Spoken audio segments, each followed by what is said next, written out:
because I told Dylan that my wife couldn't make it tonight, but she wanted me to tell you. She's like, I loved her her talk on Jack Spirko's podcast. It was Oh, really cool. And so thank you. I love to hear that.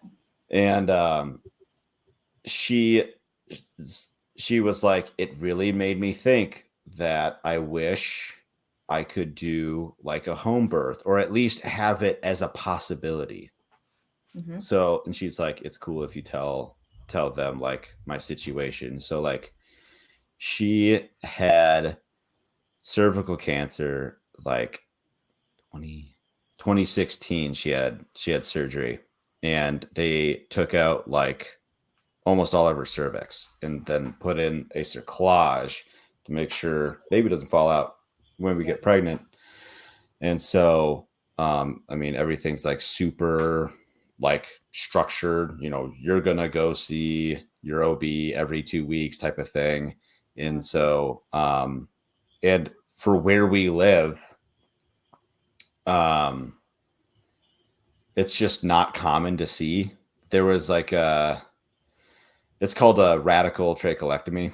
The surgery is, Yeah. and so like she has to like teach nurses and like all the time like what it is and whatever. Mm-hmm. But like, so the guy that she got, uh, there's like two hospitals in Missoula. She had to get established at both of them, and the first one has been doing this for like 30 years. And granted, the surgery's somewhat new, 10 to 15 years or whatever, but this was like patient number 6 that he's seen with this thing. So like, I don't know, she was just kind of sad that she didn't have that option, at least that this is how it has to be done because it's so high risk. Mm-hmm. Mhm. Mm-hmm. So, That's interesting that uh, her story has unfolded that way because I am also someone that has a super rare uh, baby thing. I I got that same kind of treatment for my second had I gone the hospital route. Definitely different than your wife's experience, but I was born with two uteruses, which I didn't know until after Teddy was born. huh. And so I had to have one of them removed because it was filling up with fluid, and it's a long story. I had to have one of them removed. The fallopian tube on that side was blown apart, and there was endometriomas all over my pelvis and stuff. And um, my surgeon that removed it, um, who only does weird stuff for a living, he shook my hand and he was like, "We're so happy to have you. We're just so glad that you picked us," because he was a surgeon and weird and excited about my rare case that Hmm. isn't seen very often.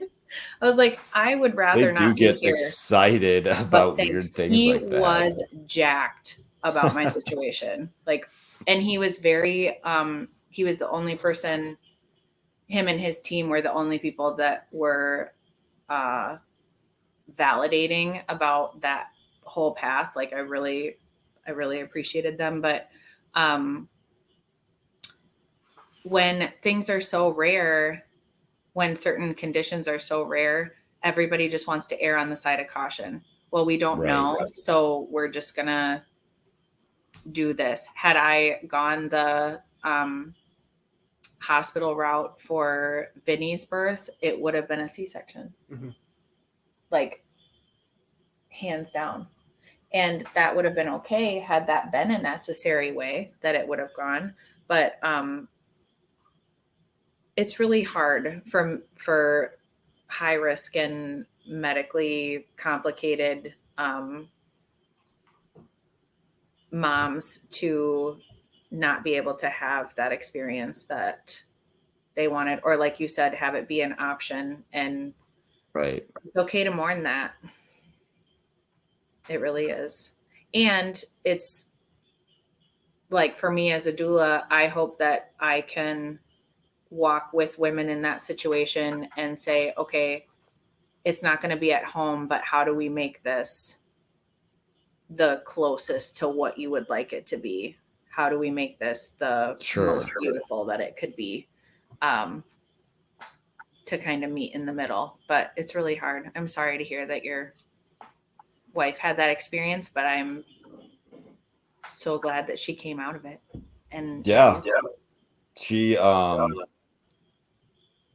her first pregnancy was like textbook. Had like no issues whatsoever.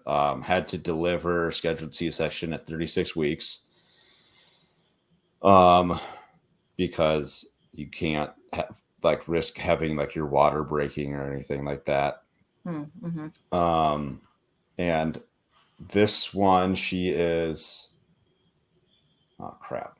She's like 20 weeks right She's pregnant now, right I now. think. Yes. Congratulations. Thank you. Yeah. And it's been so different, this one. It's like it's been really hard for her. Just constantly feeling like crap.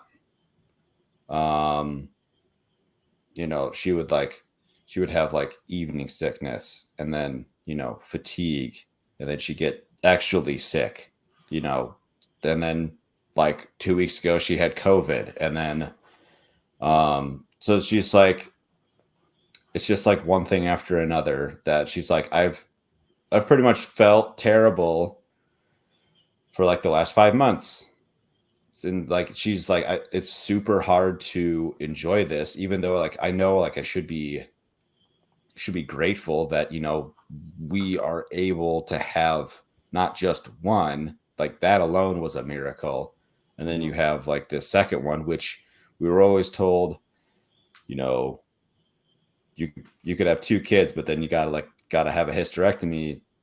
Well, I guess you don't have to, but like to reduce the risk of the cancer coming back, because it's very aggressive. Sure. Mm-hmm. This specific type of cancer is very aggressive. Like it doesn't spread; it can actually jump. Mm-hmm. And so, just to reduce the risk, just take it out. And so, just it's just been hard for her to enjoy it, being pregnant. Yeah, there's so many women that like have the dichotomy of like, yes, I am so grateful and I wouldn't change anything and I love this baby inside my body, but also this is awful. And like, it's okay for me to feel that this is awful. And it's okay for me to tell somebody that it's awful and not hear, well, you should be grateful, or Right. at least you can have, or like, because that's not helpful. Like, as a societal thing, two things can be true at once. I am so grateful and this sucks. I did not have fun pregnancies for either of mine. And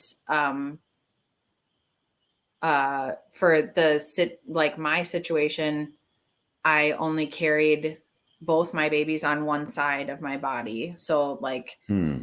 people at the grocery store were like, "Hey, there's your baby right there." And I'm like, "I know. They don't move because they don't have enough space."